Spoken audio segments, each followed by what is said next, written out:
Ouais, le cours, Refoua Shelema, Miriam Badrachel, Rod Batsara Betor, Shea, Hole Amecha Israël, que Kadosh Baruch Hu donne en bonne santé, et Aléa Batchoulami Dalia, la maman qui a accouché ma belle-fille, qu'Hachem lui donne une bonne santé et qu'elle puisse se remettre. Le bébé, pour ceux qui ne savent pas, il s'appelle Michal, alors que Kadosh Baruch Hu, il la fasse grandir en Torah, Avat Hashem et Yirat Shamaim, et qu'elle grandisse dans les pas de Torah et avec Avodat Hashem.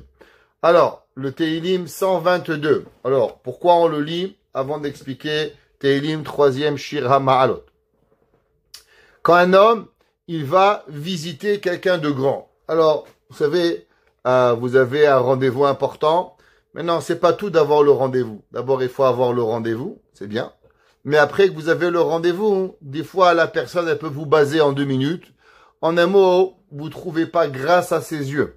Et le rendez-vous tellement attendu, il peut être coulé dans l'eau très rapidement. Alors, si vous voulez que votre rendez-vous attendu avec une personne importante, elle se trouve grâce aux yeux à vous, à la personne, que vous pouvez lui demander qu'est-ce que vous voulez. Alors, dites le Tehilim 122 13 fois. En le disant 13 fois, ça va adoucir les 13 rigueurs. Hashem, Hashem, Ker, Rahom, Vechanun, Nerech Hapaim, et ainsi de suite. Ça va donner à que la personne, elle vous reçoive avec un visage souriant. Vous allez pour une demande d'embauche, ou bien vous allez chez votre patron pour avoir une augmentation. Avec les frais qui augmentent, le problème c'est que les patrons ne nous augmentent pas. Bon, si vous avez rendez-vous chez votre patron pour avoir une augmentation, pour pouvoir poser vos vacances pour l'année prochaine, j'ouvre une parenthèse, n'oubliez pas, pour ceux qui travaillent pour des non-juifs, l'année prochaine, les vacances, elles vont être assez chaudes. Tout tombe au milieu de semaine, Rosh Hashanah, Kippour, Sukkot, Pessah, Shavuot. Vous avez beaucoup de travail. Donc, allez voir votre patron. Avant d'y aller, lisez le Tehilim 13 fois. Et avec ça, vous trouverez grâce à ses yeux.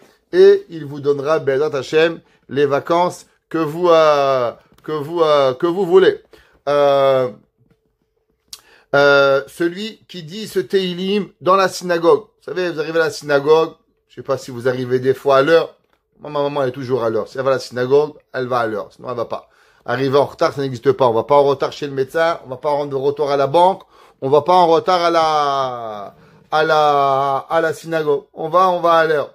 Alors, vous arrivez à la synagogue un peu à l'avance, ou bien vous restez quelques secondes. Vous savez, les gens, la synagogue, elle a fini, ils courent. Où tu cours? Le bon Dieu est là avec toi. Où tu vas t'enlever? On dirait qu'est-ce qui va t'arriver? Restez 1 minute de plus. Si vous voulez être béni par la Kadosh Baruch Hu, dites ce Tehilim 122 à la synagogue. Vous restez 1 minute de plus. Il n'est pas très long. Il fait 9 versets. Alors, dites-le et vous serez béni.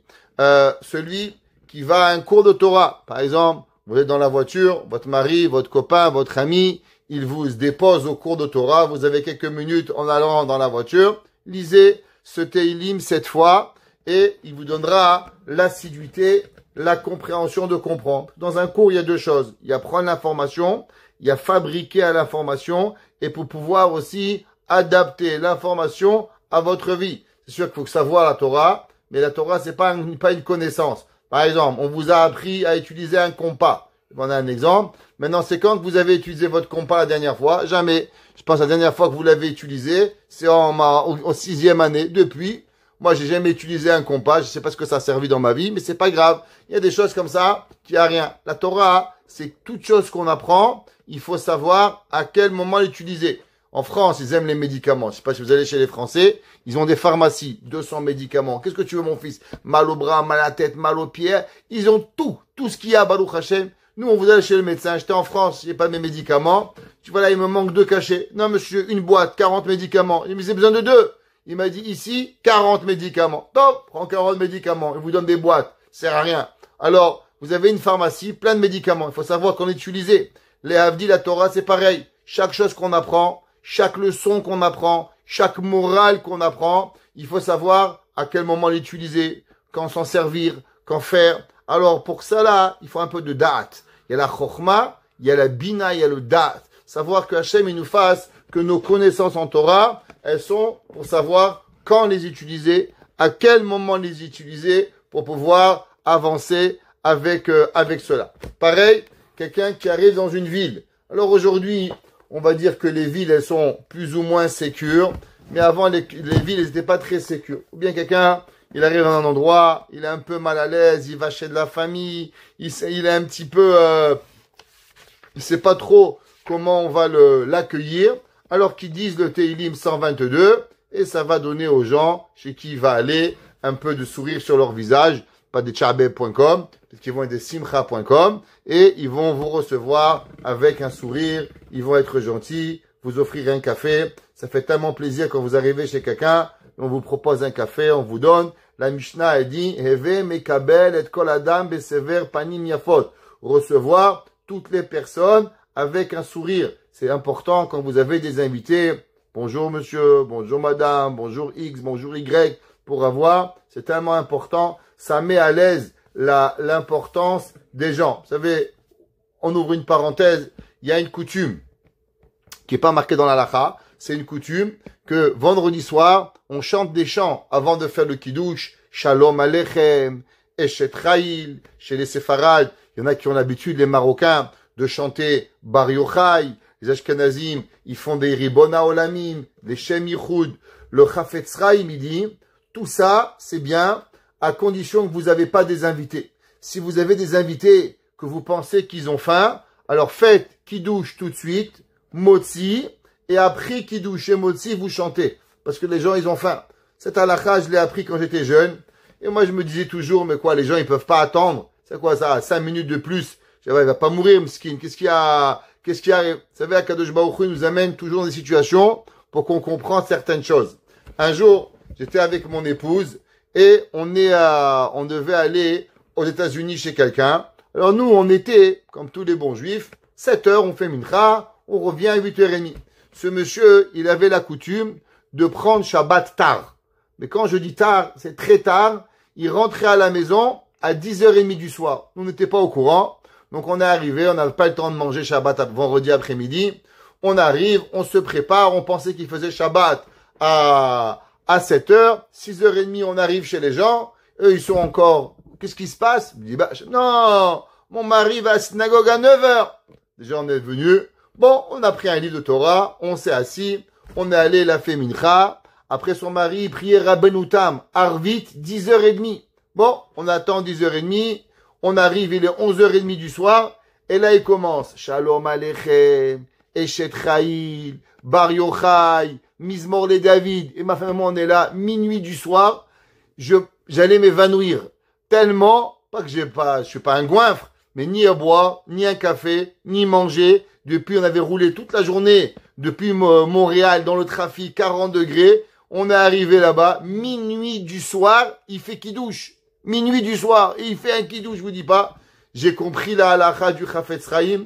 Quand il y a des invités, d'abord fais kidouche, motzi, après chante tout ce que tu as envie, tu chantes. Ma femme était tellement fatiguée, la pauvre. Elle a à peine bu un verre de jus de raisin, se fait mal à la tête, elle est partie vomir, elle était malade, ni elle a mangé, ni rien. J'ai appris, le Chafetz Chaim, il m'a mis dans cette situation pour que je comprenne l'importance de la halakha. La halakha, elle te dit, tu as des invités, tu manges. Fais attention. Après, même un homme grand, fort, comme moi, des fois, ça nous met mal à l'aise. On doit apprendre comment on va. Vous avez des invités, faites-y attention. Teilim 122.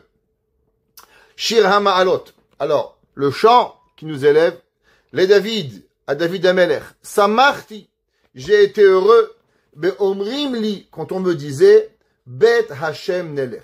Alors, quand est-ce que David Amelech, il a écrit ce Teilim?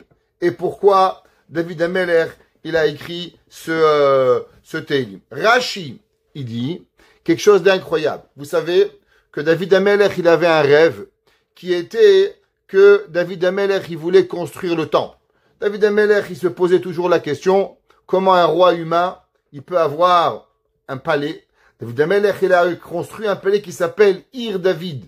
David Amelech n'a pas construit seulement un palais. À son époque, il a créé Versailles. La plus belle chose qu'il y avait en Israël, c'était la ville de David. Il a construit un palais, il a construit des tours, il a construit des remparts, il a mis Jérusalem sur la map du monde. Tout le monde venait voir la ville de Jérusalem.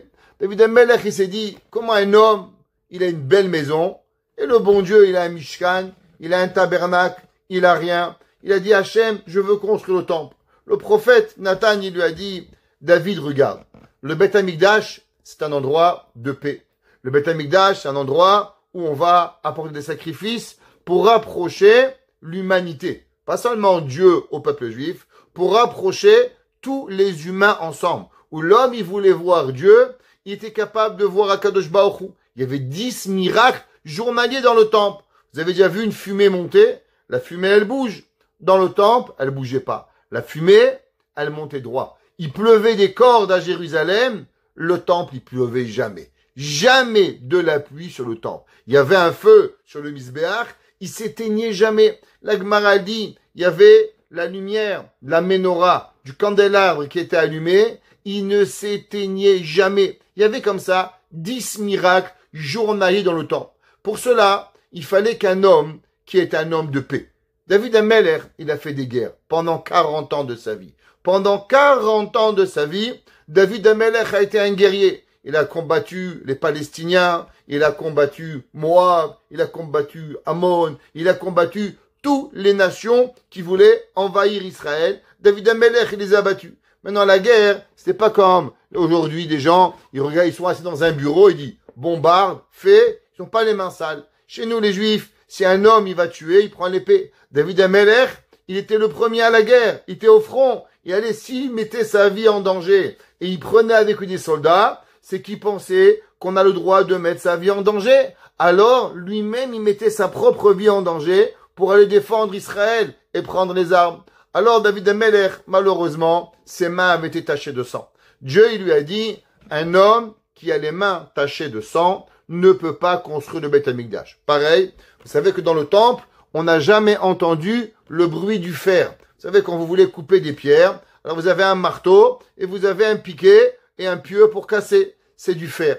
Le temple ne pouvait pas être construit avec du fer. Pourquoi? La Gemara a dit, le fer, il vient, il crée des armes. Quelque chose qui crée une arme ne peut pas être à la base de la construction du temple. Le temple a été construit avec un verre, un petit verre, qui s'appelait le shamir. Le shamir était un verre que si on le mettait sur la pierre, il tranchait la pierre comme un laser. Alors, même le fer n'avait pas le droit de participer à la construction du temple. À plus forte raison, un homme qui avait tué quelqu'un ne pouvait pas participer à la construction du temple. Dieu, il lui a dit, tu sais, ton fils Shlomo Ameler, c'est lui qui va venir et qui va construire le temple. La Gemara, dans Masechet Makot, traité dans Masechet Makot, dans la Talmud Bavli Daf Yud, il dit la chose suivante. David Ameler, il avait beaucoup d'ennemis.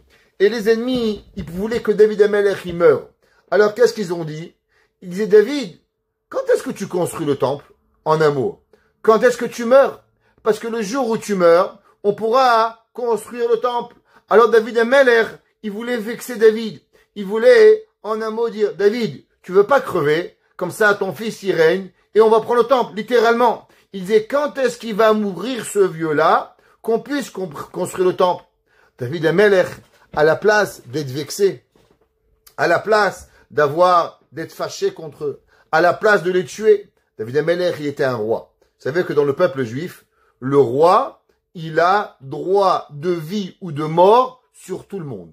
Il peut tuer qui il veut, quand il veut, comme il veut. La Torah donne au roi, Som Tassim Alech Ameler. C'est pour ça que chez nous, les rois, on pouvait pas devenir roi comme ça. C'est Hachem qui disait qui est devenu roi. Parce que pour donner à un humain ce pouvoir absolu de vie ou de mort, c'est seulement le bon Dieu qui peut avoir ce pouvoir-là de donner. C'est pour ça qu'il y avait un prophète, il y avait un Kohen Gadol, il y avait un Sanhédrin, et ensemble, ils avaient des prophéties pour dire qui devenait roi, parce que donner ce genre de pouvoir à un humain, c'est trop dangereux. Ceux qui veulent un peu savoir qu'est-ce que ça veut dire un roi dans la nation, juste un jour, si vous avez du temps, lisez un peu l'histoire des rois anglais, et vous allez voir la famille Tudor, par exemple, combien ils se sont tués, massacrés, coupés en rondelles pour devenir roi. Le gars était numéro 24, sa mère, elle a tué 24 cousins pour faire nommer son roi. Vous lisez ça, vous dites, mais c'est des barbares. Ça peut pas être ça, là, le sang royal anglais. Ils sont tellement les Anglais, c'est tous des barbares, ils se tuaient. Regardez le roi de France, Louis XIII, Louis XV, ils se massacraient de coups pour devenir roi, Barminan. Shami David Ameller, il aurait pu tuer tout le monde. Mais David Ameller, il a dit, waouh, le peuple juif, il est magnifique. Ils n'ont pas dit, David, on veut te tuer. Ils ont dit, David, on veut construire le temple. David Ameller, il a dit, waouh, qu'est-ce qu'ils sont bons, les juifs. Même quand ils veulent me faire du mal, qu'est-ce qu'ils disent? Ils trouvent une façon pour quand même s'élever dans la Torah. Shir Hama'alot, le chant d'élévation. Les David, ils ont dit, Samarti. David Amelech, il dit, moi, je suis heureux. Be'om rimli. Quand on me dit à moi, Bet Hashem Nelech, même qu'en vérité, il y a une connotation maléfique derrière et méchante qui veulent que je meure pour construire le temple. Mais malgré tout, qu'est-ce qu'ils veulent? Malgré tout, ils ont l'envie de vouloir construire le Beth Amikdash. Et c'est pour ça que David Amelech, il a dit, c'est un chant.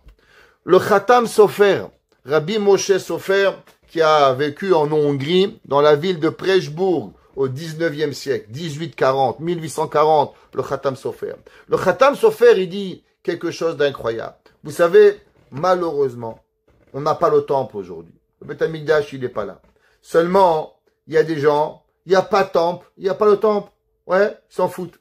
On raconte une histoire que j'aime bien raconter cette histoire. C'est l'histoire, elle s'est passée en France au 18e siècle avec Napoléon. Napoléon, un jour, le jour de Tisha B'Av, on est maintenant dans Ben Hametzarim, et Napoléon, il passe par Paris et il entend des gens pleurer. Il passe par la grande synagogue de Paris et il entend des gens pleurer, sangloter. Napoléon, il s'arrête, dit qu'est-ce qui se passe? Il rentre à la synagogue, il voit tous les rabbins par terre, toute l'assemblée par terre, avec de la cendre sur la tête, pas de lumière, des bougies, en train de sangloter. Il dit, mais qu'est-ce qui arrive? Alors le rav de la ville, de la synagogue, il se lève, il voit le roi. Il dit, monsieur le roi, comment on peut vous aider? Il dit, pourquoi vous pleurez? Il dit, parce que le temple, il a été détruit. Il dit, quoi? Le temple est détruit, et moi, je suis pas au courant. Il dit à son ministre, demain, décapité, je te tue. Tu m'as pas dit que le temple des Juifs a été détruit. Qu'est-ce que tu fais? Il dit, non, non, monsieur le roi, tuez personne. C'est pas maintenant que le temple est détruit. Ça fait 1700 ans que le temple est détruit. Il a dit, quoi? Et vous pleurez encore? Il a dit, Napoléon, un peuple qui pleure après 1700 ans de la destruction du temple, c'est sûr qu'un jour il va voir la reconstruction du temple. Si on est capable de pleurer après presque 2000 ans, 2 millénaires, aujourd'hui ça fait 1957 ans que le temple a été détruit, alors c'est sûr que l'on va revoir la construction du temple. Il dit le Khatam Sofer, un juif qui veut voir et qui veut participer à la construction du temple. Qu'est-ce qu'il doit dire? Il dit Samarti beomrimni bet Hashem nelech. Si un homme, il a cette volonté, si un homme, il a envie que le Beth Amikdash soit construit, quand la vie d'un homme, elle dépend, quand on rêve de ça, alors c'est comme si que le Beth Amikdash, il a été construit. Pourquoi? Parce que l'homme, avec sa parole, il a le pouvoir de pouvoir construire, Il dit le Khatam Sofer, qui gam bisman azeh, que chez Adam sameach belev shalem, quand l'homme il est heureux, beishtokekud rav le binyan Amikdash, que l'homme il imagine la construction du Beth Amikdash, la bonté que ça va apporter au monde, alors c'est comme si qu'il a construit. C'est pour ça que David Amelech a dit Samarti. Il dit quoi Samarti? Mais tu n'as pas construit. Pourquoi c'est marqué Samarti beomrimni? Il dit le Khatam Sofer, parce que tout celui qui se réjouit à l'idée même que Dieu retrouve une maison, alors c'est comme si qu'il va le reconstruire, le Beth Amikdash. On trouve cette même idée dans le Sefat Emet. Le Sefat Emet était le 3e rabbi de la destinée de Gour. Un des grands chassidoutes, pour ceux qui connaissent un peu les cours chassidiques, il y a Satmar en New York et il y a en Israël à Jérusalem une des plus grandes cours chassidiques qui s'appelle Ger. Ger, Gour, tout dépend comment on la prononce, c'est une cour chassidique polonaise qui a été instaurée par le Chidushé Harim, Talmid du Rabbi de Kotsk, au milieu du 19e siècle, et à la fin du 19e siècle, son petit-fils, le Sfat Emet, qui était rave en Pologne, il a dit la chose, il a dit la chose suivante. Il dit, Moshe Rabbeinu, il n'a pas vu le temple. Avraham Avinu, il n'a pas vu le temple. Yitzhak, Yaakov, tous ces grands maîtres, ils n'ont pas vu le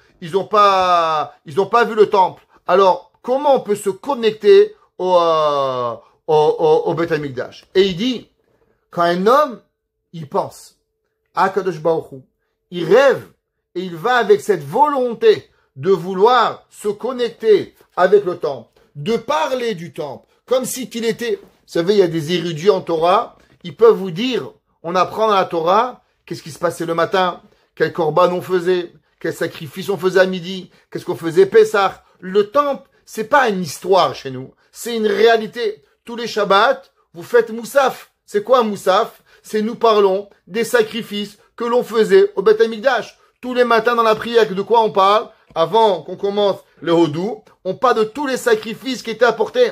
Le Beth Amikdash, il fait partie intégrale de notre vie. Quand on parle de Pessah, le sacrifice de Pessah, quand on parle de Sukkot, qu'est-ce qu'on lit dans la Torah? On lit des sacrifices, on les lit et on les vit. Il dit le Sefat Emet, tout celui qui a cette connexion avec le temple, alors c'est comme si qu'il est venu à pouvoir arriver et à revoir le Beth Amikdash. Le Radak, il explique un petit peu sur quoi David Amelech il s'est réjoui. Shirama David Samarti, de quoi il parle? Be'omrim, quand ils nous disent Bet Hashem Nelech. Alors, il dit le Radak que David Amelech par prophétie. On vit dans une exil. On vit après 2000 ans. Qu'est-ce qui nous a tenus? Qu'est-ce qui nous a tenus au peuple juif d'avoir tenu 2000 ans d'exil? Prenez les Italiens. Ils sont partis d'Italie il y a 100 ans. Ils se rappellent même plus qu'ils sont Italiens. À part qu'ils sont un peu basanés, ils ont tout oublié. Prenez certains pays qui sont arrivés. Prenez les Anglais qui sont arrivés en Angleterre. On est des Canadiens. On n'est plus des Anglais. Qu'est-ce qui fait de nous qu'on est resté connectés à notre nation? Il dit David Amelech, vous savez qu'est-ce qui va nous laisser ensemble le peuple juif? Samarti beomrimni. Quand le peuple juif en exil, il va venir, il va se réjouir à ce que Akadosh Baruch Hu, il va venir et va nous amener, alors automatiquement, on va aller et on va vivre. Pour comprendre cela, on va essayer de comprendre une halakha. Vous savez que dans l'année, on dit 2 passages qui changent de l'été à l'hiver. C'est quoi? En été, à Pessah, qu'est-ce que vous dites Shmona Esrei? Morid Atal. Vous priez pour que la rosée, elle vienne. Pourquoi? En été, la pluie, ça gâche les vacances. Vous allez en vacances, il pleut, ça vous gâche les vacances. C'est pour ça qu'en été, on dit pas Mashiva Ruach ou Morid Ageshem, que se lève le vent et vient la pluie. C'est pas le moment de la pluie. En été, moment de la vitamine D, de voir le soleil, de profiter, de voir la nature. Quand il pleut en été, ça vous déprime. C'est comme ça. C'est pour ça que dans la prière, qu'est-ce que vous dites? Morid Atal. En hiver, l'inverse. C'est le moment des pluies. Qu'est-ce que vous dites? Mashiva Ruach ou Morid Ageshem. Vous priez pour que la pluie, elle vienne. Mais il y a encore 2 parties. Dans la prière, quand on a Shmona Esrei, si vous faites attention, il y a la prière de Barechenu.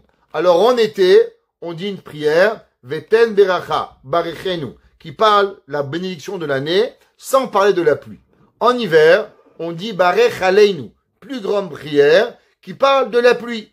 Maintenant, quand est-ce qu'on dit Barech Aleinu? Quand est-ce qu'on demande la pluie, qu'on prie pour que la pluie elle vienne? La Gemara elle dit, on prie en Israël le 7 Rejvan. Et en dehors d'Israël, on l'a pris 60 jours après l'équinoxe, qui est le 4 ou le 5 décembre. La Gemara a dit, pourquoi tellement tard? Pourquoi tu pries pour que la pluie elle vienne? Pas tu demandes la pluie. Il y a demander la pluie et il y a prier pour la pluie. C'est 2 choses séparées. La Gemara a dit, parce que les Juifs qui quittaient Israël, après être montés au temple, alors s'il y avait la pluie qui venait sur leur tête, alors ils allaient être mal. Alors pour pas qu'ils se fâchent contre Dieu, on est venu au Beth Amikdash, il pleut sur la tête. Alors on attendait que le dernier juif, il rentre à la maison. Combien de temps ça prenait que le dernier juif, il rentre chez lui? 2 mois. Donc on priait pour la pluie seulement 2 mois après qu'il était rentré, après demander les pluies. Comme j'en étais sûr, tout le monde il est à la maison, et maintenant, la pluie, elle peut commencer. C'est pour ça qu'on prie pour la pluie, pour le 4 et le 5 décembre, ou le 5 ou le 6 décembre, dépendant si les années sont bissextiles ou pas, alors on doit prier par rapport à cela. Demande tous les commentateurs, je comprends pas. On prie pour la pluie, on partait d'Israël, de nos maisons, pour aller en Israël à Pessah, aller à Jérusalem. Et quand on était dans la route, il y avait la pluie. Pourquoi on commençait pas à prier pour le beau temps un mois avant, de façon à ce que quand on était dans la route pour monter à Jérusalem, il pleuvait pas sur la tête des gens. Pourquoi on a fait attention que là on ne demande pas la pluie quand on quittait Jérusalem, mais on n'a pas demandé pour que la pluie, elle vienne pas au moment où on monte à Jérusalem. Alors la réponse à cette question, elle est comme ça. Un exemple. Quand vous allez en voyage, par exemple, en voyage, vous allez en voyage à Miami, en voyage à New York, vous allez en voyage quelque part. Des fois, faut se lever à 5 heures du matin, 3 heures du matin pour aller en voyage. Ça vous dérange pas. 2 heures du matin, vous êtes debout, vous vous maquillez, vous vous préparez, vous arrivez à l'aéroport, vous avez la pêche, on va en vacances. On va en vacances, on est excité, tout le monde il est là, le voyage il bouge pas, on arrive tôt, on a la pleine forme. Pourquoi? On va en vacances. Au retour, quand vous arrivez, faut se lever à 5 heures du matin, il pleut, j'ai mal aux pieds, j'ai mal au ventre, je comprends pas. Allez, tu t'es aussi réveillé à 3 heures du matin, là tu t'es réveillé à 5 heures du matin, c'est mieux, pourquoi tu râles? La réponse, quand on va pour quelque chose qu'on aime, alors on n'est pas fatigué. Quand on va pour quelque chose qu'on aime moins, tout devient difficile. Il dit, le Rav Yaakov Edelstein, quand on partait pour aller au Beth Amikdash, on était tellement excités, Samarti beomrimli, j'étais heureux, alors même si la pluie elle vient, ça me dérange pas.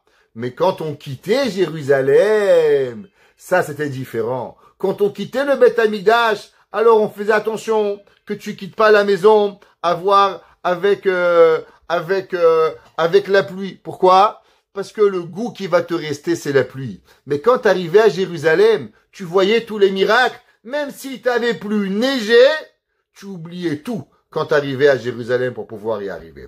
Comme ça qu'il a expliqué. Le Baal Shem Tov, il dit quelque chose d'incroyable.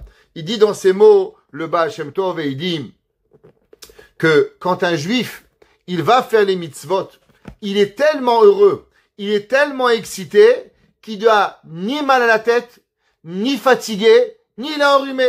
La volonté des mitzvot, elle nous excite. À l'inverse, quand on repartait à la maison, on faisait pas de mitzvah. Et du fait qu'on faisait pas de mitzvah, alors c'est pour ça qu'on devait prier pour pouvoir y arriver. Et c'est ça que David Amelech, il dit, Samarti, j'étais heureux, beomrimli, bet Hashem nelech. Il va pleuvoir, c'est pas grave. Il va faire froid, c'est pas grave. Il va neiger, c'est pas grave. L'année dernière, j'ai dû aller en Floride, j'avais un Shabbaton. J'avais tous les enfants avec moi. On a décidé d'aller en voiture. En milieu de la route, ouragan. Un ouragan. Au milieu, il pleuvait. C'était une catastrophe. Baruch Hashem, on a rigolé, on a pris la voiture, on est arrivé. Au retour, il pleuvait, il n'y a pas un ouragan. Il pleuvait un petit peu. Tous les enfants, ils râlaient. Il pleut, pas normal. Je n'ai pas compris. À l'aller, il y avait l'ouragan, vous n'avez pas râlé. Au retour, il pleut, vous râlez. La réponse, elle est simple. À l'aller, on va aller en vacances. En vacances, même l'ouragan, il dérange pas. Au retour, tu reviens pour aller à l'école. Même la petite pluie, elle te dérange pour pouvoir y arriver. Et c'est comme ça que l'homme, il doit voir. Quand il va faire une mitzvah, la mitzvah, elle dérange pas. Elle court. On raconte qu'il y avait un jour le Rav Shach. Le Rav Shach, il était le Rav qui était au Shiva d'Aïcha de Ponyovich à Bnei Brak. Et c'était là, un jour, il était 70 ans. Il était en train de porter ses courses. Alors, il voit un élève d'Aïshiva, il dit, tu peux m'aider, s'il te plaît? Les paquets, ils sont lourds. Il dit, bien sûr, Rabbi. Alors, le jeune garçon, il prend les paquets du Rav, les pommes de terre, les tomates, les carottes, je sais pas ce qu'il avait. Il lui prend, il amène jusqu'à la maison du Rav. Le Rav lui offre à boire. Merci beaucoup. Vous savez, je suis un homme vieux. J'ai plus l'âge de cela, je m'excuse. Le Rav, ne vous inquiétez pas, Rabbi. C'est normal. Ça me fait plaisir de vous aider. Donc, quelques semaines après, c'était là, la veille de Sukkot. La veille de Sukkot, il faut construire la soukha. Et le Rav Shach, il construit sa soukha. Il est en train de porter un gros poteau énorme de 2 mètres qui pesait 40 kilos. Et le Rav, il le portait. Alors, ce jeune homme, il voit le Rav. Il dit, Rabbi, laissez-moi faire, c'est lourd. Il dit, non, c'est pas lourd. Et le Rav, il porte la poutre comme ça. Il dit, Rabbi, je comprends pas. Il y a 2 semaines, 2 kilos de patates, c'était lourd. Et là, la poutre, 40 kilos, c'est pas lourd. Comment ça marche? Il dit, regarde, les carottes, les patates, c'est pas une mitzvah. Alors, eux, ils sont lourds. Mais la poutre pour la souka, elle est une mitzvah. Une mitzvah, c'est jamais lourd, mon fils. C'est pour ça qu'on a des ailes. Pareil, Yaakov Avinu. Yaakov Avinu, quand il a vu sa femme Rachel, qui devait abreuver les moutons, il n'a pas voulu qu'elle soit avec des hommes. La Torah nous raconte qu'il y avait trois bergers. Il y avait une femme tout seule, Rachel, qui est arrivée. Yaakov, il a eu peur que ces hommes, ils abusent de Rachel. Alors il a pris la pierre qui était énorme, il a déplacé tout seul. Il dit le Rav Shach, quoi, tu crois que Yaakov, tous les jours, il allait faire du bodybuilding, il allait au sport pour s'entraîner? Comment il a levé la pierre? Il dit Yaakov, il avait ni du sport, mais l'amour de la mitzvah, de pas laisser une fille juive entre les mains de 3 bergers en dehors d'une ville non juive, il lui a donné la force pour bouger la pierre, pour pouvoir y arriver. Mais Yaakov, il n'avait pas de force. C'est ça que David Amelech, il écrit, Shira Malot, Samarti Beomri ni Bet Hashem Nelech, quand l'homme, il a envie, alors automatiquement, la mitzvah, elle va venir et elle va lui donner des ailes pour pouvoir y aller. Pasuk Bet. David Amelech, il dit, Omdot Ayu Raglenu. Ils étaient posés, nos pieds, Bish'arayich Yerushalayim, dans tes portes Jérusalem. Tous les commentateurs, ils demandent, qu'est-ce que ça veut dire ce verset? Omdot Ayu Raglenu. Ils étaient debout, nos pieds dans les portes. Qu'est-ce qu'ils faisaient dans les portes? Le gars, tu l'amènes à la maison, viens chez moi, tu laisses à la porte. C'est bien, t'as vu dehors. Mais non, Omdot Ayu Raglenu. Yerushalayim, qu'est-ce que ça veut dire? Le gars, tu l'amènes à la porte, tu laisses à la porte. Qu'est-ce que ça veut dire que David Amelech, il dit que nos pieds, ils étaient arrivés. David Amelech, il écrit, comme ça qu'il dit le Radak, que vous savez, quand on marche ensemble, je sais pas si vous avez fait déjà une randonnée. Alors, une randonnée, il y a des gens qui sont vaillants, il y a des gens qui marchent vite, des gens qui marchent moins vite, des gens qui marchent doucement. Mais le but de la randonnée, c'est d'être tous ensemble. Alors, celui qui dirige la randonnée, il dit, OK, on va marcher, on va aller tout droit jusqu'à tel endroit. Quand j'étais petit avec ma mère, elle nous amenait, on faisait les randonnées, on allait à Perrier, on allait dans les montagnes, visiter toutes les sources d'eau. On marchait comme ça 30, 40 kilomètres dans les journées. On allait. Alors, il y a des gens qui marchaient vite, ceux qui marchaient doucement. Alors, il disait, OK, tout droit, quand vous arrivez au gros rocher, on s'arrête. Et on attendait que tout le monde y vient, un il boit, et on avançait. David Amelech, il dit pareil. Le Radak, il dit, les gens, ils allaient à Jérusalem. Maintenant, il y en avait qui marchaient doucement, il y en avait qui marchaient vite, il y en avait qui avaient des ânes, il y en avait qui avaient des chevaux. Mais quand on devait rentrer à Jérusalem, on rentrait pas tout seul. On ne voulait pas rentrer comme un voleur. On voulait rentrer avec tous nos amis, avec tout le groupe. Alors David a dit, Omdot, Ayur Aglenu Bish'arayich Yerushalayim. Même quand un homme, il fait une mitzvah, il faut savoir se retenir pour faire la mitzvah correcte. Un homme, quand il fait quelque chose, des fois, il a tellement d'envie à la mitzvah, il peut oublier les bonnes manières. David Amelech, il dit, on était pressé à arriver à Jérusalem. Mais à cause qu'on était pressé, tu penses qu'on laissait les vieux derrière et on rentrait? Oh, on attendait que tout le monde vienne et ensemble, on rentrait à Jérusalem. On donnait le kavod et on respectait chacun qui venait. La Gemara, dans Masechet Bikurim, le Yerushalmi, il dit de quoi elle parle ce verset. Ce verset, il parle principalement, ce chapitre, il parle au moment de la mitzvah de Bikurim. Alors, c'est quoi la mitzvah de Bikurim? C'est ce qu'on appelle la mitzvah des prémices. Dans la Torah, il y a une mitzvah que chaque année, quand vous avez des fruits, vous devez prendre vos fruits, les premiers fruits, et dès qu'il y a un raisin qui sort, dès qu'il y a une figue qui sort, dès qu'il y a une date qui sort, une grenade, vous la prenez, vous mettez un fil rouge dessus, et quand elle va mourir, les prémices des fruits, on devait les prendre, les mettre dans un panier, et on devait les amener à Jérusalem. D'après la Torah, il n'y a pas vraiment de temps quand y aller. Tu as depuis Shavuot jusqu'à Sukkot, tu peux aller. Maintenant, comment ça se fonctionnait? Ça fonctionnait que les villes, elles allaient ensemble. Montréal, Côte-Saint-Luc, Paris, chaque ville, elle décidait quand est-ce qu'on y allait. Et maintenant, quand on marchait pas quand on comme ça. Il y avait, la Gemara a dit, la nuit, on marchait pas. La nuit était pour dormir. Après la Torah, c'est pas très bien de voyager la nuit. Pourquoi? Les dangers, ils sont plus grands. D'où on apprend ça? De Yosef Hatzadik.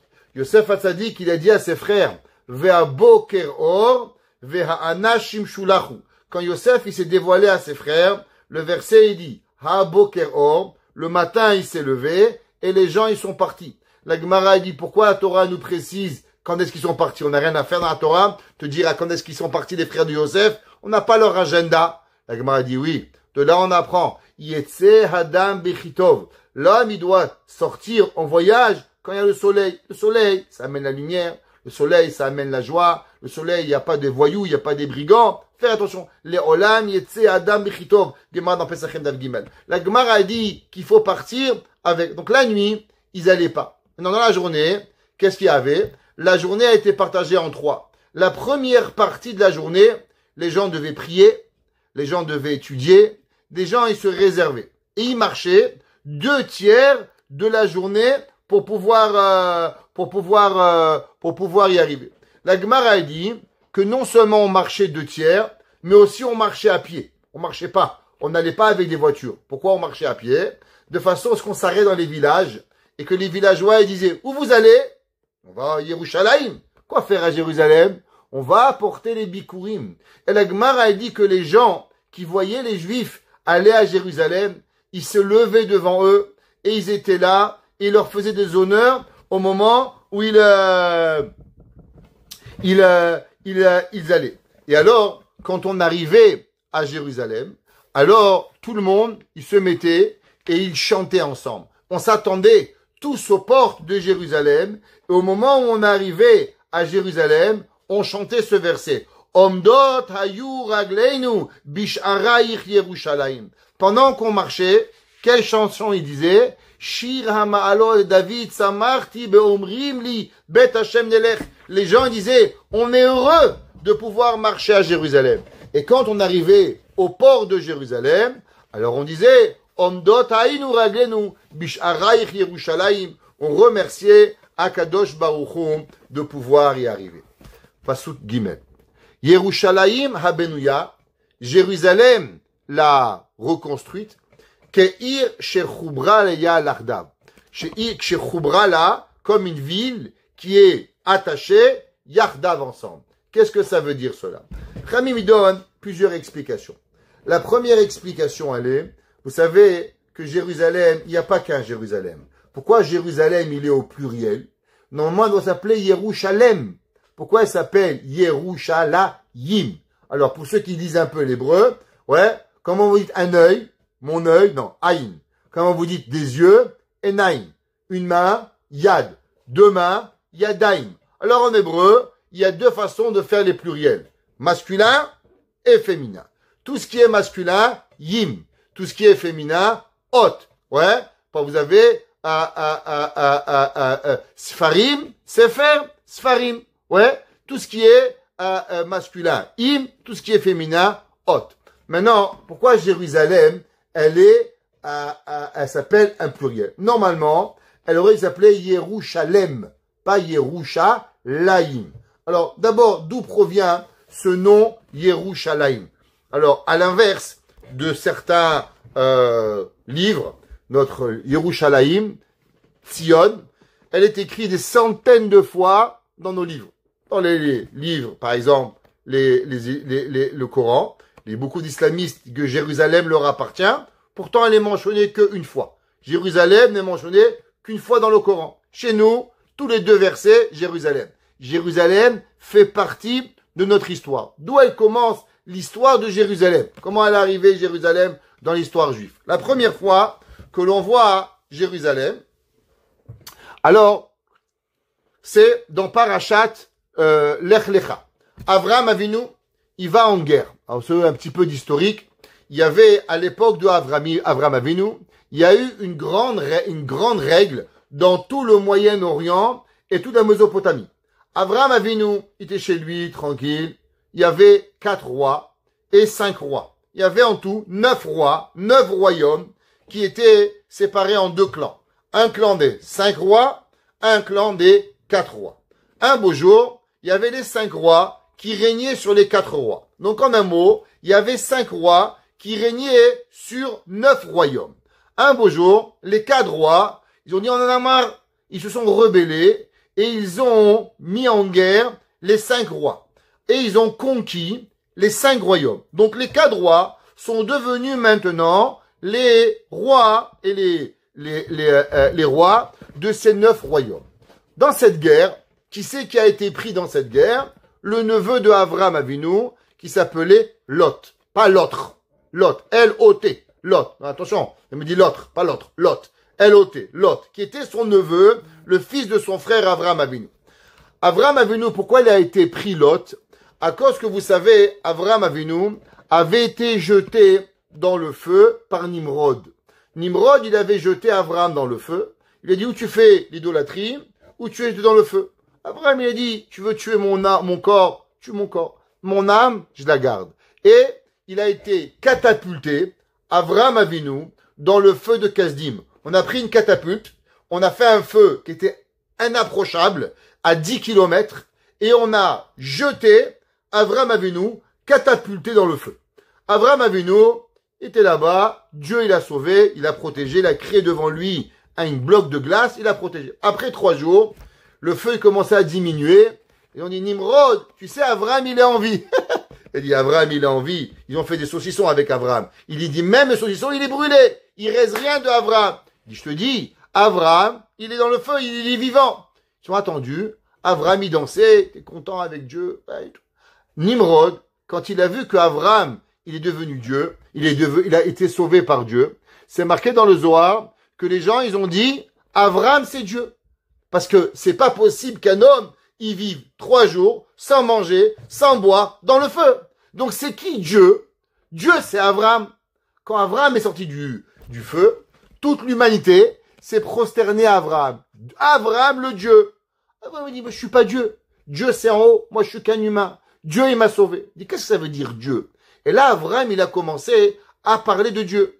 Maintenant, quand les gens, ils ont écouté qu'Avram, il avait pu avoir tout l'honneur du monde, dire je suis Dieu, ils auraient cru. Ils lui ont dit, tu es Dieu. Ils ont dit à Nimrod, tu es plus Dieu. Nimrod se prenait pour un Dieu. Ils ont commencé à écouter Avram. Qu'est-ce qu'ils ont fait? Ils ont renvoyé Nimrod de son royaume. Nimrod était le roi de l'Irak, de la Babel, la Babylonie à l'époque, et ils ont expulsé Monsieur Nimrod. Vous comprenez bien que Nimrod, il avait dans la gorge, qu'il a été expulsé de son royaume à cause de qui? À cause d'un homme qui s'appelait Avram. Seulement Avram, il avait un neveu. Avram et Lot, ils se ressemblaient.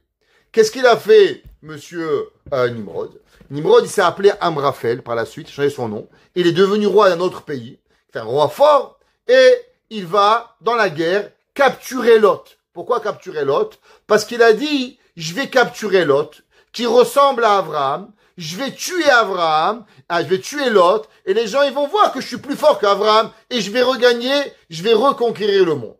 Quand Abraham il a entendu que son neveu Lot a été capturé, il est allé et il a reconquis les 9 royaumes.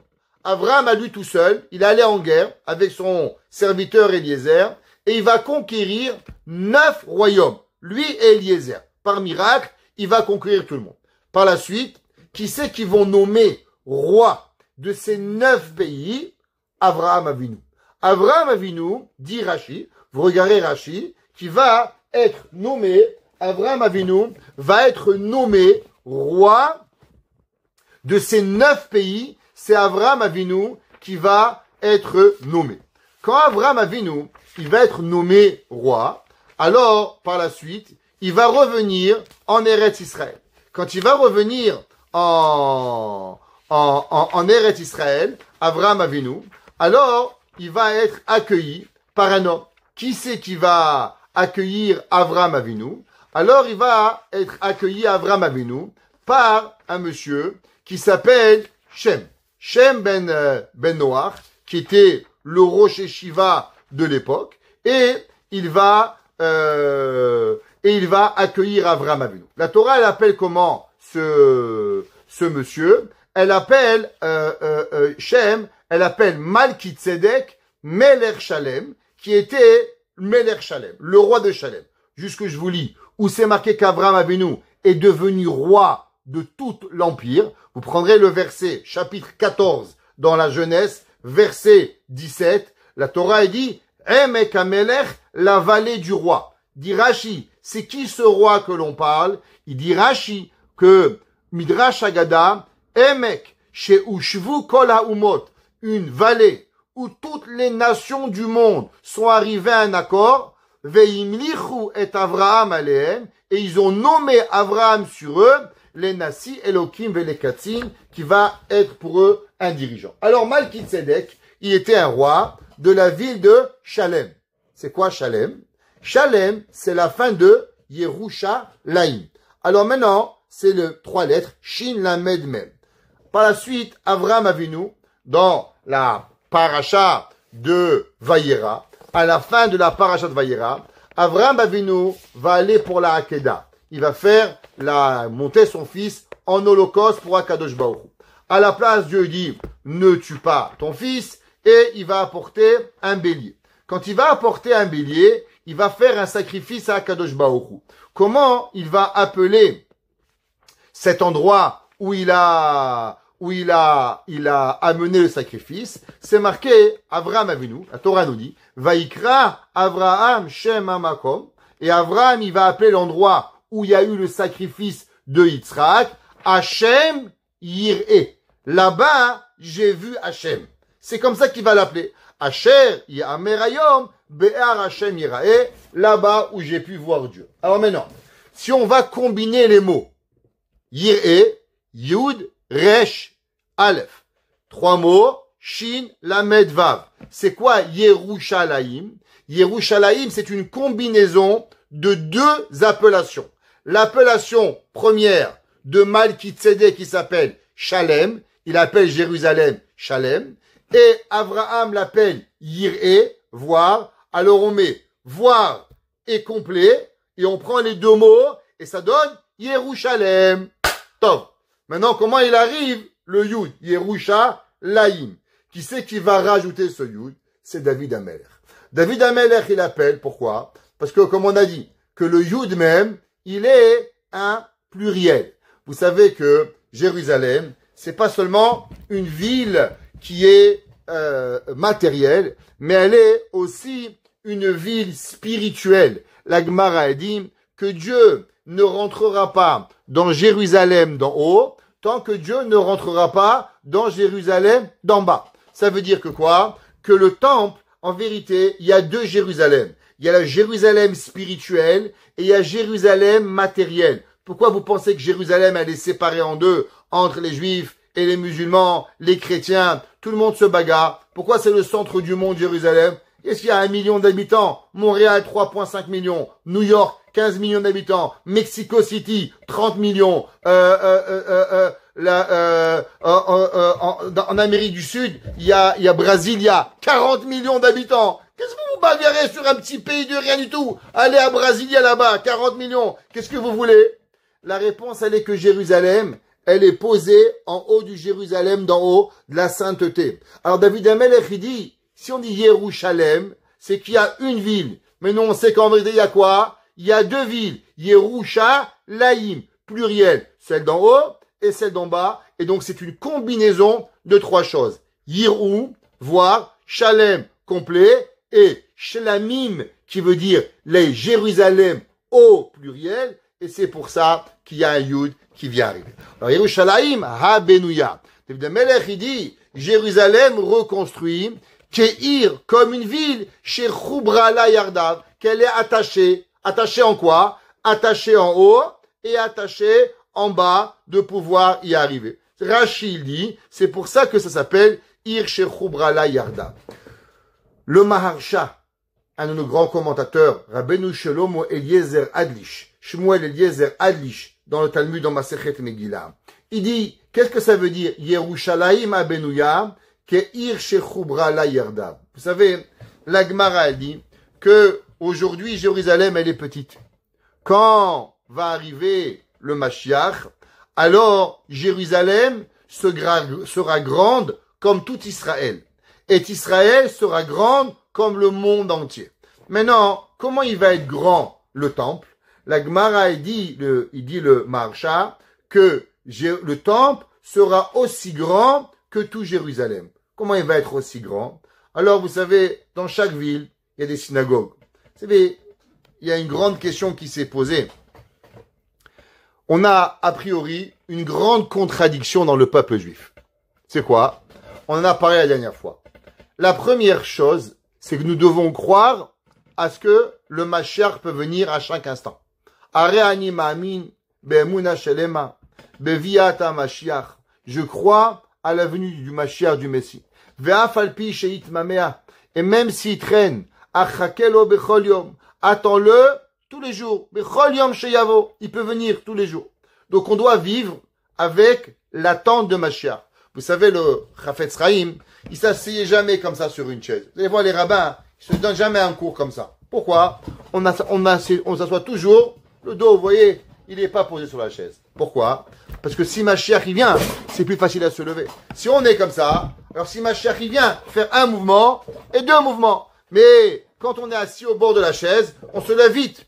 Chamim ils disent, comme un père, que son fils il est, je sais pas si vous avez des enfants ou pas, quand votre fils il prend la voiture pour la première fois le soir, vous êtes nerveux, vous n'arrivez pas à dormir, vous n'êtes pas sur le fauteuil, vous avez des épines sur les pieds, je vais pas dire sur quoi, et vous bougez. À peine là, une lumière qui vient, il y a une police qui arrive, vous sautez du lit. Pourquoi? Attendez, qu'est-ce qui se passe? Il est où mon fils?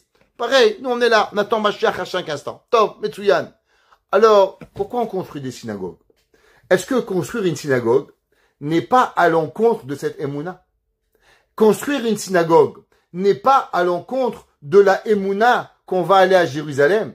Je vous pose une question. Vous allez en vacances en Mexique, en Israël, je sais pas où vous allez en vacances. Vous allez à Miami, où vous voulez en vacances. Vous vous achetez une maison en vacances?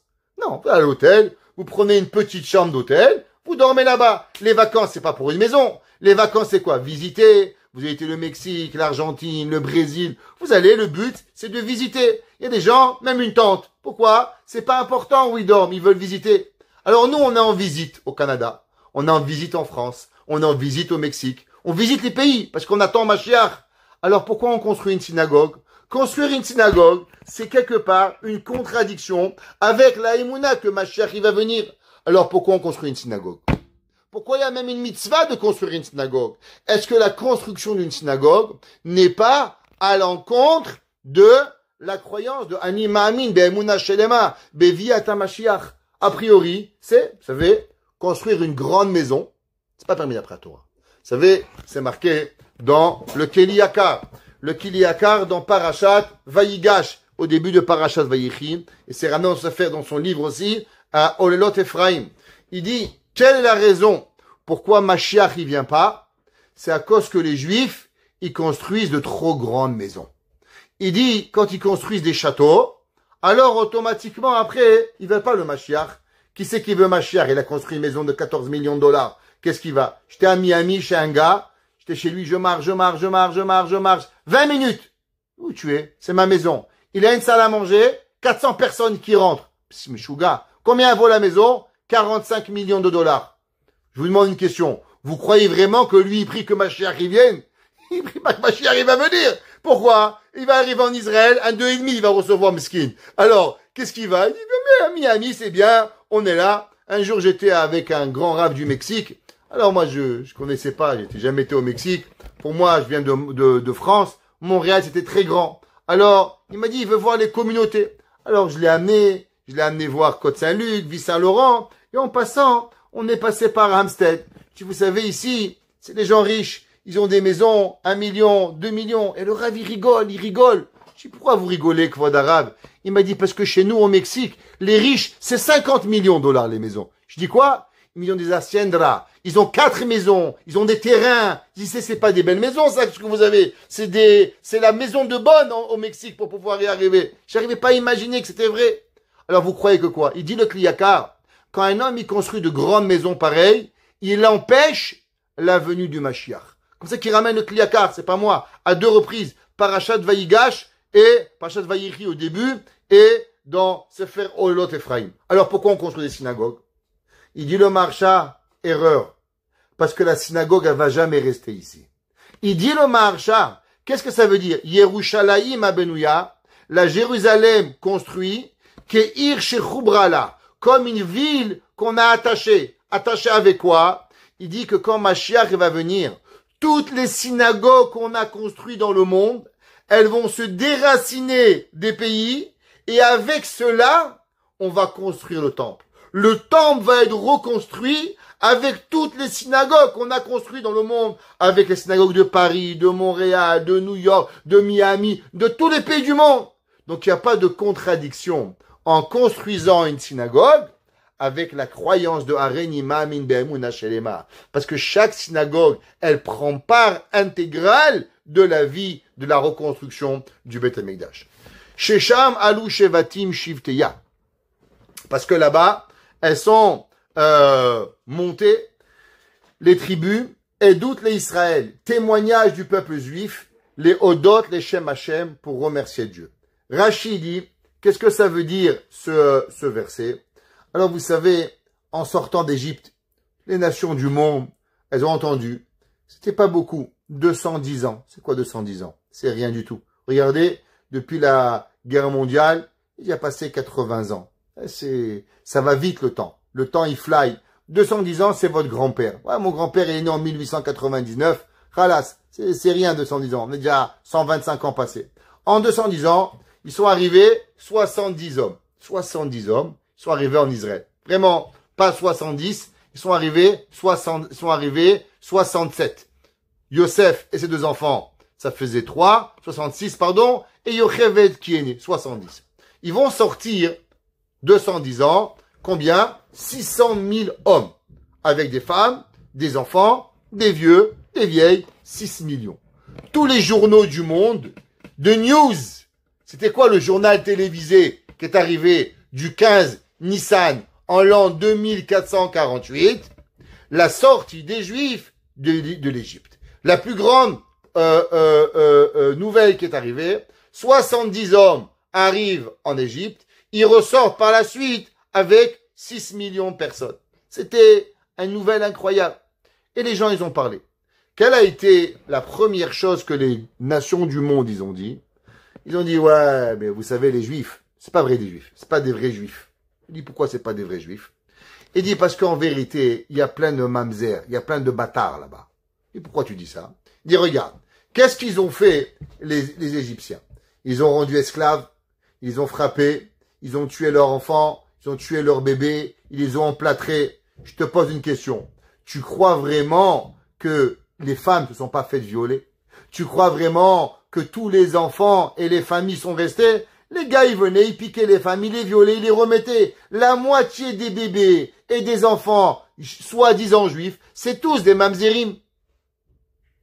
Quelle a été la réponse à cette question? La Torah nous dit que vous regarderez quand Parashat Pinchas, Parashat Nasso, la Torah, quand elle parle des tribus juives, qu'est-ce qu'elle dit? Les Mishpachat HaKarmi, les Mishpachat HaVovsi. La Torah, quand elle parle, elle n'a pas dit le nom. Elle a rajouté 2 lettres. Quelles lettres? He et Yud. Pourquoi elle a rajouté He et Yud? La Gemara a dit, parce que Dieu, il a dit, moi, je peux témoigner, je suis le seul témoin, que toutes ces femmes, elles ont gardé la pureté. Aucune d'entre elles, à part une qui s'est faite violer, un cas, la Torah, elle en parle, mais toutes les femmes sont restées. C'est pour le passage qui dit, Shesham, là-bas, Alou Shevatim, ils sont montés à Jérusalem, Shivte Ya, les tribus qui ont avec eux, Yud et He, qu'ils ont avec eux le nom de Dieu, parce que Dieu l'a témoigné qu'on n'est pas des mamzer, on n'est pas des bâtards, on est de sang juif à 100%. Et doute les Israël. Pourquoi doute les Israël? Alors, vous savez que à Jérusalem, combien il y avait de juifs en Israël qui montaient? Combien de juifs? La Gemara, juste pour vous donner un petit chiffre, la Gemara, elle raconte qu'il y avait un jour un roi qui s'appelait Agriphas Amelech. Agriphas le roi. Agriphas a été principalement le dernier juif, roi juif, avant que les empereurs romains rentrent en Israël. Ça s'appelait Agrippas Amelech. Agrippas Amelech, il a vu le nombre de juifs qui montaient à Jérusalem. Alors, il a dit voilà, vous savez qu'il y avait une mitzvah qui s'appelle Korban Pessah. C'est quoi l'agneau pascal? Toutes les familles devaient se mettre ensemble et on devait faire un groupe. Pourquoi? De le Korban Pessah, l'agneau pascal, on devait manger 30 grammes. Maintenant, dans un agneau, il y a plus que 30 grammes. Il y a un agneau, il est rempli de viande. Il y a beaucoup de choses. Donc, il y avait combien de personnes? Entre 20 et 50 personnes qui étaient en train de manger un Korban Pessah. Pourquoi? Parce qu'on doit le manger à la fin du repas et on doit manger le maximum, on doit manger 30 grammes. Donc il y avait entre 20 et 50 personnes par Korban Pessah. On ne peut pas manger le lendemain. Le lendemain, le Korban, il est interdit. Donc on devait jeter le Korban, on devait le brûler. Alors le roi Agrippas, il a dit, je veux savoir combien de sacrifices on apporte. Alors il a mis un homme avec une pièce. Il dit voilà, chaque fois qu'il y a un Kohen qui amène un Korban, tu mets une pièce.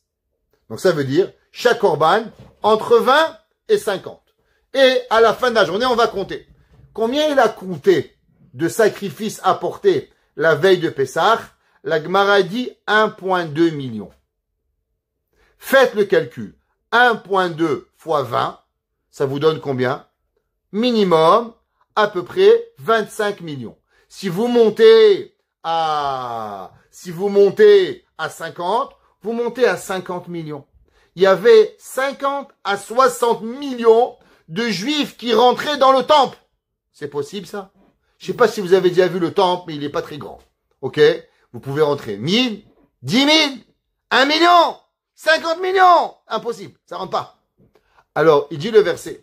Shesham alou shevatim. Là-bas, il montait le peuple juif. Et doute les Israël. C'est un homme, il avait un doute. Est-ce que Dieu, il existe? Quand tu faisais rentrer 50 millions dans un espace qui tenait pas, même pas un dixième, alors la Gemara a dit, Omdim tsefufim. Les Juifs, ils étaient écrasés quand ils se mettaient debout, mais après, quand ils devaient se prosterner, mishtachavim les revachim. Il y avait un espace qui se créait pour chacun. Alors, si un homme, il voulait voir que Dieu, il existe, alors, Shesham alou shevatim shivteya, et doute les Israël. Le monter des Juifs dans le temple était un témoignage à Kadosh Baruch Hu, les Odot, les Shem Hashem. Kishama, Yashevu, Kisot, on va aller vite, parce que là-bas, ça se tenait 2 chaises. Alors, Kisot, on a dit que chaque fois qu'il y a le mot Hot, c'est un pluriel. En, Aïn, Enaïm, Kisé, Kisot. Kisot, c'est le pluriel de Kisé, 2 chaises. Ils disent, pourquoi 2 chaises? Qui sait qu'il y avait 2 chaises là-bas? Eh bien, il y avait 2 principes à Jérusalem au temple. 1, la chaise du roi, et 2, les chaises du grand Sanhédrin, où on tranchait la halakha pour pouvoir y arriver, qui s'ôte les Bé David. Sha'alou Shalom Yerushalayim, il demandait la paix à Jérusalem, que quoi? Que le but, c'était qu'aujourd'hui, comme on a expliqué, qu'il y a des querelles sur Jérusalem, mais comment on appelle ça? Quand Mashiach va venir, il y aura la paix à Jérusalem, Yishalaou Avayir, qui vont être nos amis. Yehi Shalom Bechelech, Shalva Bermanotaïr, on demande qu'il y a la paix dans nos tranchées, qu'il y a de la Shalva, de la pérennitude dans nos palais. Les Ma'an Achai Vere'ai. Alors, quelle est la raison de la volonté de la reconstruction du peuple juif? C'est quoi le but? Est-ce que le but c'est de tuer les Palestiniens? Le but c'est de faire du mal à quelqu'un? C'est quoi le but? Le but de Mashiach, les Ma'an Achai Vere'ai. Le fait qu'on soit amis, qu'on soit voisins, le fait qu'on a la paix dans le monde. Adabra Shalom Bar. Je veux parler de pouvoir de paix. Le Zohar, il dit, qui c'est qui a dit ce verset? Les Ma'an Achai Vere'ai, afin de mes frères et mes amis. Le Zohar, il dit, c'est Dieu qui dit. Vous savez qui vous êtes, mes enfants? Achai Vere'ai. Mes frères et mes amis. Comment Dieu, il nous considère? Dieu, il nous considère pas comme ses esclaves qu'on doit l'écouter au doigt et à l'œil, et que sinon il nous punit. Les chrétiens, ils ont voulu de nous avoir quoi? Ils ont voulu de nous faire penser que Dieu, il était assis sur une chaise, avec un fouet, nous frapper. Dieu, c'est pas ça. Les ma'an, vous savez qu'est-ce que Dieu, il veut de nous? Achai vereai, mes amis, mes frères, adabran shalomar, les ma'an bet Hashem Elokeinu, de façon que Dieu, il a sa maison, avak shatovlach. Et qu'est-ce qu'on va faire dans le temple? Dans le temple, on fera une seule et unique chose.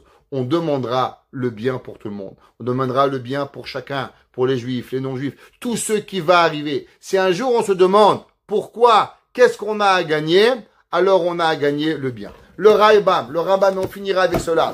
Le Maïmonide, il dit, comment on sait que certains hommes se sont déclarés Messie, mais ils sont pas Messie? Comment on sait? Le Rambam, il demande que Mohammed n'était pas le Messie, que Jésus n'était pas le Messie. Quelle était la preuve à cela? D'où vous savez? Peut-être qu'ils ont raison. Peut-être que les musulmans, ils ont raison. D'où vous savez que c'est pas vrai? D'où vous savez que Jésus, il n'est pas le Messie? D'où vous savez? Vous êtes des prophètes? Vous n'êtes pas prophètes. On est des prophètes, mais on n'est pas des prophètes. Alors d'où on sait? Le Rambam, il dit, parce que le rôle de Jérusalem, le rôle d'avoir un temple, c'est d'avoir la paix dans le monde. Et tous ces deux, Jésus et Mohammed, ils n'ont créé que des guerres. Du fait qu'ils ont créé la guerre de Dieu, qu'ils ont tué à travers les millénaires, au nom de Dieu, on n'a fait que tuer. Alors il dit le Maïmonide, c'est pour ça qu'ils peuvent pas être le Messie. Les Ma'an, Achai Vereai, afin, les Avaksha Tovlach, pour demander le bien au monde, demander la paix dans le monde, et c'est pour ça que Mashiach, n'oublions jamais, qu'est-ce que Mashiach va faire? Une seule et unique chose, apporter la paix absolue entre tous les peuples, entre tout le monde, et qu'on puisse tous ensemble vivre ensemble. Bevia Dagoel, Bimera Beyamenu. Amen.